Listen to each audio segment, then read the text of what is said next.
इस टॉपिक में कूलाम का नियम तथा वैद्युत क्षेत्र जो आप पढ़ रहे थे उसमें आपने कूलाम का नियम पढ़ा हुआ था और एक शुरू का फॉर्मूला Q बराबर NE पढ़ा हुआ था और उसी पर बेस्ड आप न्यूमेरिकल कर रहे थे।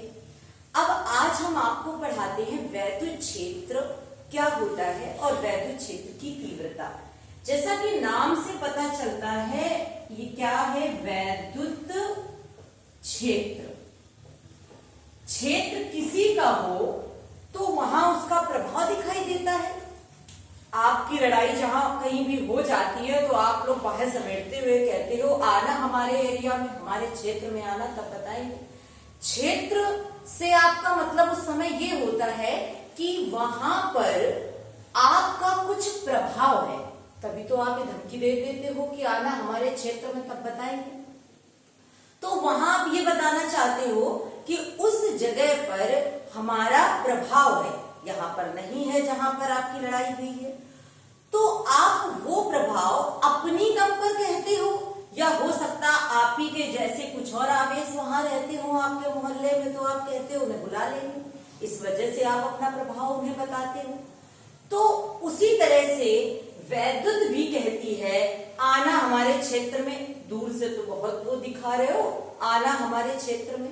तो अब वैद्युत क्षेत्र परिभाषा के रूप में कैसे कह सकते हैं, किसी आवेश या आवेश समूह के चारों ओर का वो क्षेत्र, वो एरिया जहां उसके प्रभाव का अनुभव किया जा सके, वैद्युत क्षेत्र कहलाता है। जैसे चुंबकीय क्षेत्र में था चुंबक के चारों ओर का वो क्षेत्र जहां तक उसके चुंबकत्व के प्रभाव का अनुभव किया जा सके, वैसे वैद्युत क्षेत्र कहता है कि किसी एक आवेश या आवेश समूह के चारों ओर का वो क्षेत्र जहां तक उसके प्रभाव का अनुभव किया जा सकता है, वैद्युत क्षेत्र कहलाता है।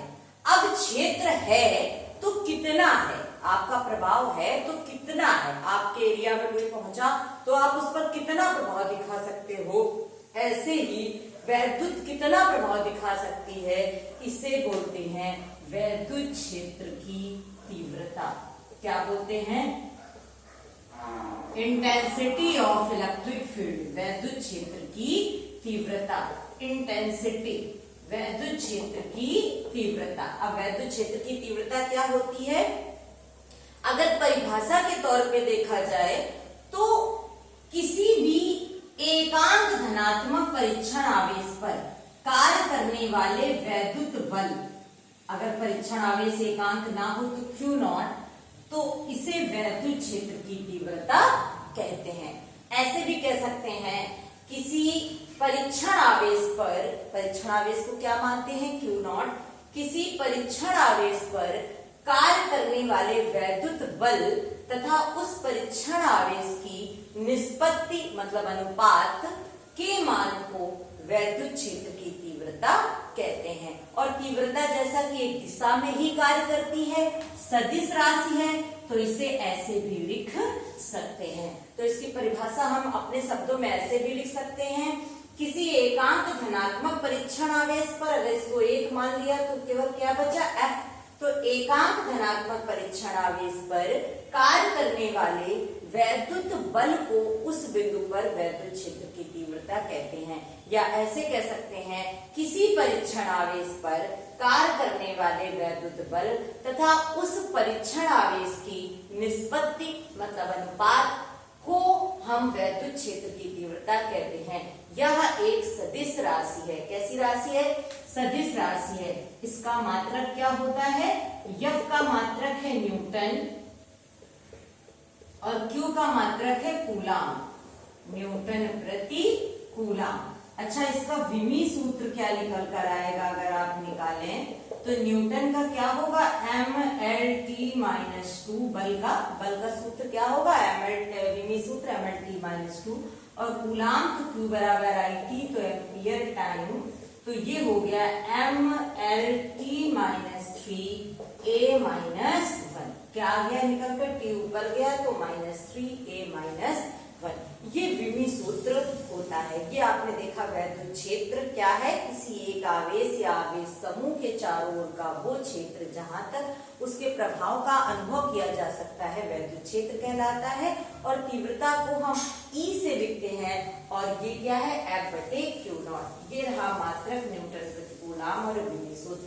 एक मात्रक और होता है इसका वोल्ट प्रति मीटर। अभी विभव वाले चैप्टर में पढ़ोगे, ये कहाँ से आया, वोल्ट प्रति मीटर, ये भी इसका मात्रक होता है। अब इसका डेरिवेशन देखते हैं। किसी बिंदु आवेश के कारण वैद्युत क्षेत्र की तीव्रता, क्या अब हम पढ़ेंगे इसके बाद डेरिवेशन। किसी बिंदु आवेश के कारण वैद्युत क्षेत्र की तीव्रता, तो देखते हैं इसका डेरिवेशन। वैद्युत क्षेत्र की तीव्रता आपको समझ में आ गई, कैसी राशि है ये एक सदिश राशि है।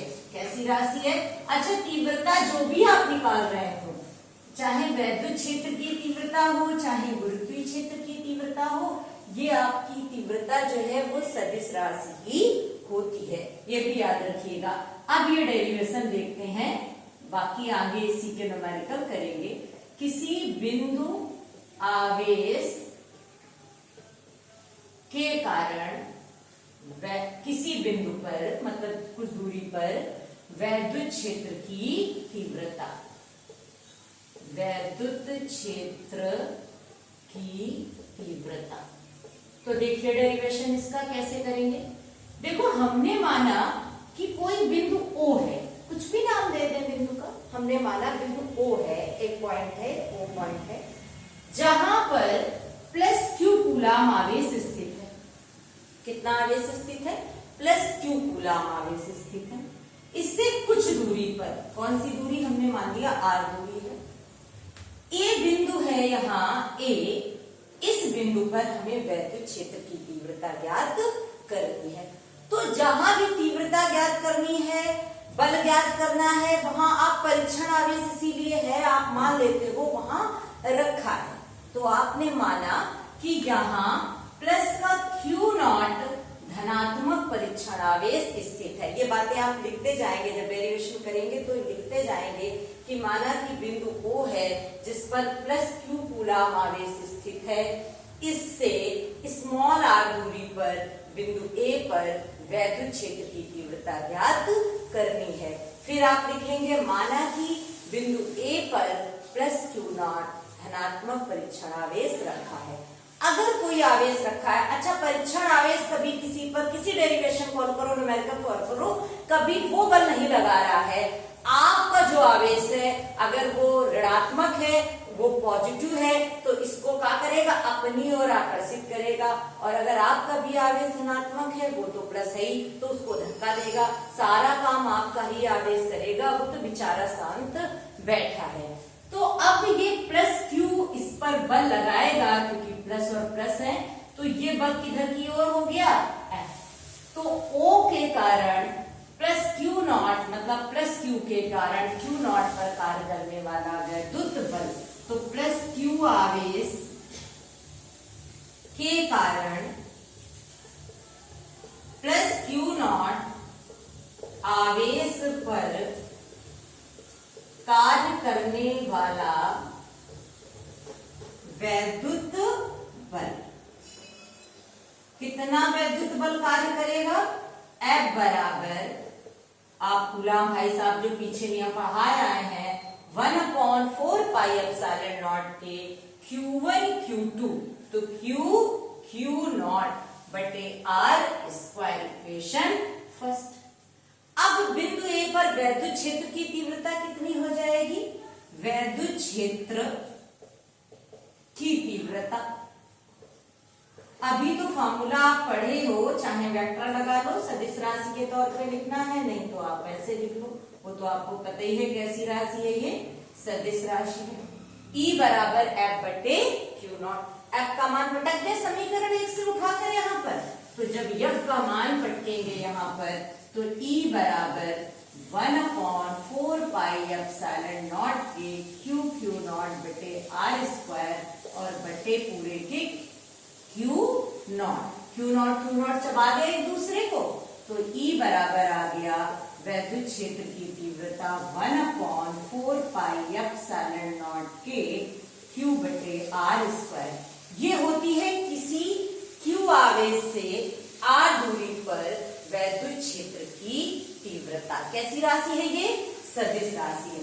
फिर वही बात है, माध्यम का परावैद्युतांक K बराबर 1, वायु या निर्वात के लिए अगर माध्यम ना दे आपको तो E बराबर आ जाएगा 1/4πε0 Q/r²। अब 1/4πε0 का मान तो आप जानते ही हैं, तो क्या हो जाएगा? E बराबर 9 × 10⁹ Q/r²। अब उसी कड़ी में आगे न्यूमेरिकल पढ़ेंगे। 13 या 14 नंबर तक आप लगा चुके हैं और अभी उसमें कूलाम के नियम पर ही कुछ न्यूमेरिकल आधारित है।